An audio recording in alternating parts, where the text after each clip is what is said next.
জুবিন গাৰ্গৰ সম্পৰ্কত দুটা কথা মনত পৰিছিলে ক'বলৈ বিচাৰিছোঁ 17 চনত যেতিয়া আমি আমেৰিকালৈ যাওঁ তেতিয়া তাত আপোনালোকে চাগে বহুতে জানে নামঘৰ প্ৰতিষ্ঠা কৰিছিলোঁ আমি প্ৰথমবাৰ 16 চনত যাওঁতে নামঘৰৰ আৰ্হি প্ৰতিষ্ঠা কৰিলোঁ অসমীয়া লোকসকলৰ সহযোগত আমেৰিকাত থকা আৰু দ্বিতীয়বাৰ আমি আসনখন লৈ গৈছিলোঁ সেইবাৰ জুবিন গাৰ্গ গৈছিলে দিনৰ কৰ্মখিনি হ'ল আসন আমি তেওঁলোকৰ হাতত অৰ্পণ কৰিলোঁ তাৰপিছত মঞ্চত তেখেতে সেই গীটাৰখন লৈ ব্ৰহ্মা আদি কৰি আজি যিটো আপোনালোকে গাইছিলে সেইটো গালে ঘোষাটো তাৰপিছত তেওঁ ভাল লগা দুই এটা গীত গালে আমি সন্মুখত বহি আছোঁ এইটো পৰিৱেশতে আছোঁ তাৰ মাজতে দুগৰাকী মানে মাত লগালে I love you Zubeen Garg Zubeen গাৰ্গে লগে লগে ক'লে ঐ ক'ত কথা কৈছ অৰ্থাৎ এফালে আমাৰ সত্ৰীয়া পৰিৱেশটো আনফালে তেওঁ ব্ৰহ্মা আদি কৰি গাইছে গতিকে সেইটো পৰিৱেশত এইবোৰ শব্দ শোভা নাপায় কাৰোবাৰ মনত থাকিলেও অন্তৰতে থাকিব লাগে গতিকে তেওঁ কিমান শিষ্টাচাৰী তেওঁ কিমান সংযমী পুৰুষ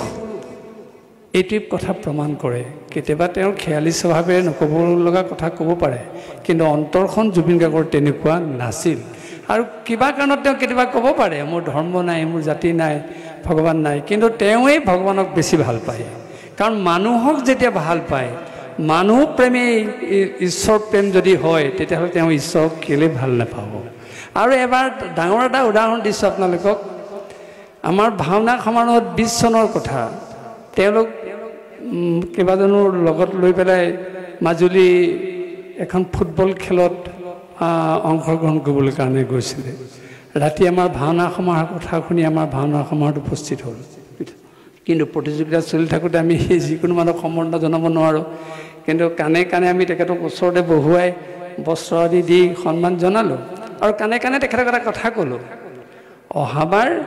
যদি সকলো ভালে থাকে আপোনাক কৃষ্ণ ভাও দিম এই ভাওনা সমাৰোহত তেওঁ হাঁহি হাঁহি কৈছে মোক কৃষ্ণ দিব বোলো আপোনাক কৃষ্ণ দিম হ'ব কিন্তু সেই আশা পূৰণ নহ'ল যদি তেখেতৰ বেয়া ভাৱ থকা হ'লে কৃষ্ণ ভাৱটো ল'ম বুলি কিয় ক'লেহেঁতেন অৰ্থাৎ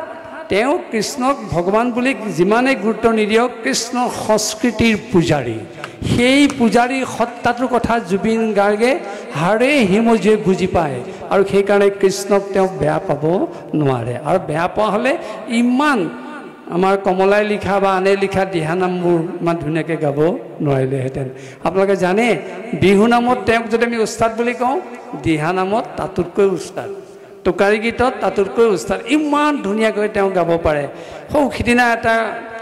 কমলাই লিখা গীত তেওঁ গাই গৈছে ইমান মৰ্মস্পৰ্শী হৈছে কুৰুক্ষেত্ৰ মহাসমৰৰ গীতটো অত্যন্ত সুন্দৰ আপোনালোকে শুনিব তেওঁ ইমান প্ৰাণ ঢালি গাইছে গতিকে তেওঁ ভগৱানক বেয়া পোৱা তেওঁ ধৰ্মক বেয়া পোৱা কেনেকৈ এই কথাবিলাক আহিব সেইটো এটা তেওঁ কিবা কাৰণত তেওঁৰ স্বভাৱসুলভভাৱে কথাটো কৈছে কিন্তু অন্তৰখন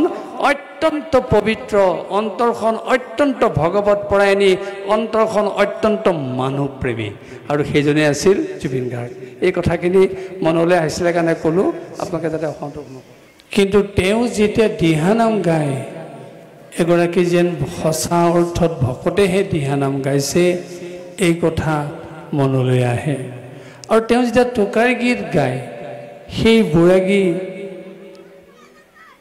টোকাৰী গীত গাই থকা ব্যক্তিজনেহে যেন গীত গাইছে তেনে অনুভৱ হয় আমি এই কথাটো এইটো কাৰণে উল্লেখ কৰিছোঁ তেওঁ য'তেই যি ধৰণেই কণ্ঠ প্ৰদান নকৰক কিয় তাৰেই তেওঁ সুকণ্ঠী গায়ক ৰূপে পৰিচিত হৈছিল আৰু তেনে এগৰাকী অত্যন্ত খ্যাতিসম্পন্ন শিল্পী আমাৰ মাজৰ পৰা অকালতে হেৰাই যোৱাৰ কাৰণে এই বেদনা কোনেও পাহৰিব পৰা নাই তথাপি আইসকলে আজি এই দিহানাম সেই আত্মাৰ প্ৰতি উৎসৰ্গা কৰিছে আমি আকৌ কৈছোঁ এয়া অত্যন্ত এক প্ৰাসংগিক কাৰ্য ৰূপে বিবেচিত হৈছে আপোনালোক সকলোৱে নিশ্চয় জানে মহাপুৰুষ শ্ৰীমন্ত শংকৰদেৱ গুৰুজনাই আমাক যি নাম ধৰ্ম দি থৈ গ'ল এই নামতেই আছে আমাৰ অসমৰ সমাজ জীৱনৰ বিভিন্ন নাম সবহুৱা নাম বৰনাম জোনানাম ৰঙালী নাম বীৰ নাম বিভিন্ন নাম আৰু তাৰ ভিতৰত দিহানাম বৰ্তমান সময়ৰ আটাইতকৈ লেখত ল'বলগীয়া নাম